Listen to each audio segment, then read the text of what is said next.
The film begins with Allison reminiscing about her past, where she was fearless and always open to new experiences. She explains that when she met Carlos, she found a kindred spirit in him as he shared her adventurous spirit. However, once they became parents to Katie, Nando, and Ellie, they found themselves having to take on a more protective and cautious approach to parenting, and frequently having to tell their children no to keep them safe. In the current day, Katie asks Allison for permission to attend Fleekfest, a concert, with her best friend Layla. Despite her daughter's excitement, Allison is hesitant to let her 14-year-old daughter go out with strangers. Meanwhile, Nando is working on a science experiment involving a waffle volcano.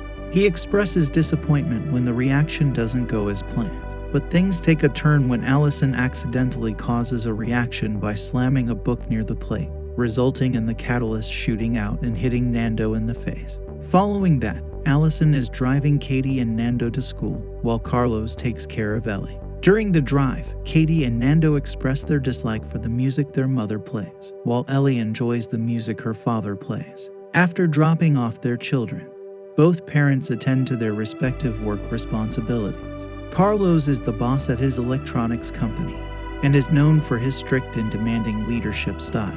On the other hand, Allison attends a job interview where she is told that she is overqualified and the hiring executive is looking for someone younger and more pliant. Later, Allison and Carlos are summoned for a parent-teacher conference regarding Katie and Nando's behavior. At the conference, they are shown Katie's haiku that portrays Allison as a captor and Nando's video that depicts her as a tyrant like Stalin or Mussolini. The revelations leave Allison and Carlos feeling hurt and disheartened. They retreat to the school cafeteria to discuss the matter, and Allison expresses her regret at being the disciplinarian parent while Carlos is seen as the fun parent. They are overheard by the guidance counselor, Mr. Deacon, who suggests they try Yes Day, where they have to say yes to any request made by their children for 24 hours. He explains that this would help improve their children's behavior and their relationship with their parents. Initially, Allison and Carlos are skeptical, but as they discuss the idea further on the drive home, they begin to see its potential benefits. Allison and Carlos present the idea of Yes Day to their children, and while Nando and Ellie are excited about it, Katie is doubtful that Allison will participate. Allison then issues a challenge to Katie, saying that she can be as adventurous as she once was. The agreement is that if Allison says no even once during Yes Day, she must allow Katie to attend the Fleekfest concert with Layla without supervision. On the other hand, if Allison succeeds, she can take Katie to the concert, which she thinks will be less cool. Allison sets the rules for the upcoming Yes Day, which is scheduled to take place in 3 weeks. Meanwhile, the children start making their own plans for the event.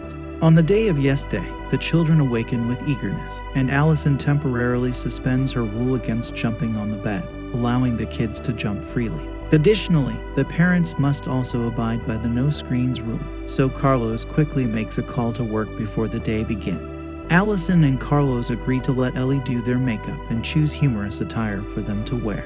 The family visits an ice cream parlor, where Nando orders the notorious The Gutbuster dessert. It is a large ice cream sundae that costs $40 or is free if consumed within 30 minutes. The family accepts the challenge and starts indulging in the creamy treat. As they near the end, most of them feel too stuffed to continue. Carlos takes on the challenge, taking spoons from everyone else, and devours the rest of the ice cream. However, he begins to feel nauseous, which the ice cream shop employee warns that if he throws up, they will lose the challenge. Carlos rushes to the bathroom, leaving the kids disappointed that they failed.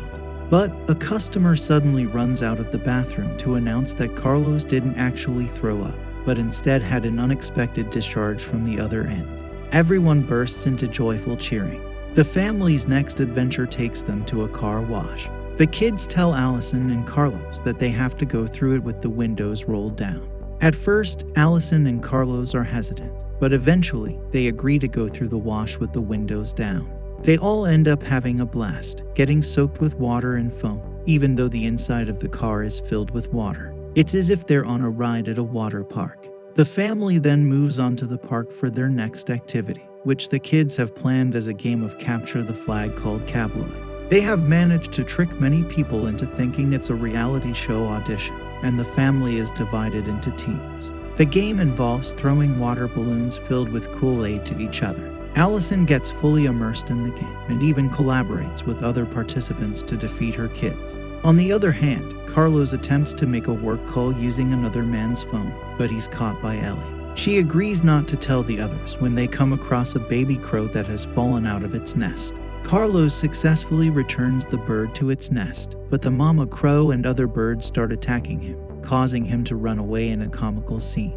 The family then proceeds to the hospital for Carlos's treatment of his minor injuries. But it soon becomes clear that Carlos just wants to use this as an excuse to return to work. This leads to a disagreement between Carlos and Allison steps outside to clear her head. There, she has a conversation with a paramedic named Jean who shares her own experience with a yes day with her wife. However, Jean's wife wasn't too thrilled about the amount of money Jean spent on buying multiple ambulances. This inspires Allison to take the kids to Magic Mountain theme park, and eventually, Carlos agrees to join in as well. Jean offers to drive them to the theme park using her ambulance to avoid traffic. The next event at the theme park takes a turn for the worse when Allison comes across Katie's phone and discovers that Layla has been trying to set the family up with older men. This leads to an argument between Allison and Katie, with the latter feeling upset that her mother went through her phone and had control over the day's activities. Allison tries to make it up to her daughter by participating in a carnival game where the prize is a pink gorilla. Allison becomes determined to win the stuffed animal for Katie, who used to play with one as a child. However, Allison finds herself in a heated competition with another woman who also wants the gorilla to add to her collection. Despite Allison's win, the other woman becomes defensive and claims that she won, leading to a physical fight between the two over the prize. Carlos tries to intervene, but all three end up getting arrested. The family visits the police station and the kids get friendly with Officer Jones. Later, Katie arranges for her and her siblings to be picked up by Layla and her older cousin, and lies to the kids that their grandparents are the ones to pick them up. At home, Nando wants to throw a nerd party for his classmates, but Katie has plans to attend a concert. She thinks about staying home to take care of her siblings, but they convince her to go to the concert. Meanwhile, Allison and Carlos are released from the police station, but they find out that their kids are not at home. They notice a notebook left behind at the station, which mentions Nando's party. Allison decides to go to the concert with Officer Jones to find Katie while Carlos goes home to check on the party. The party at Nando's house gets chaotic when the boys start breaking things and a neighbor girl who isn't allowed sugar shows up. To make matters worse, the kids set up a volcanic experiment in the bedroom that results in a foam explosion when Ellie drops the catalyst. This is made even worse when the neighbor girl pours more catalyst and water everywhere. At the concert, Katie realizes that Allison was right about the older guys and separates from Layla, leaving her alone. Her phone dies, and she can't get help from anyone. Meanwhile, Carlos arrives at the house, stops the party, and forces the kids to clean up the mess. Allison gets help from Officer Jones and goes backstage at the concert, where they meet the artist her. Allison sews up a tear in her jacket, and she lets Allison go up on stage to perform a song in an effort to get Katie's attention. Katie hears the performance, calls her mother, and they run to join each other on stage. The audience cheers for them and her, lets them finish the song before they go home. At the end of the day, the family sets up a tent outside to camp for the night. But the happiness is short-lived as Nando reveals that he threw the remaining catalyst down the toilet, causing another foam explosion to occur and spill out of the house. Despite the chaos, everyone is still in good spirits and they reconcile with their parents, realizing the importance of setting some rules. Before they call it a day, Ellie has one last request for the family to fulfill, bringing an end to their exciting and unforgettable Yes Day adventure. Yes Day is a must-watch for families looking for a fun and lighthearted movie that'll have you laughing and tearing up all at the same time. The cast's chemistry, humor, and heart will have you rooting for this family from beginning to end. So, if you're in need of a feel-good film that'll have you feeling all the good vibes, be sure to check out Yes Day on Netflix. And that's it for Yes Day. Be sure to like, comment, and subscribe for more movie reviews.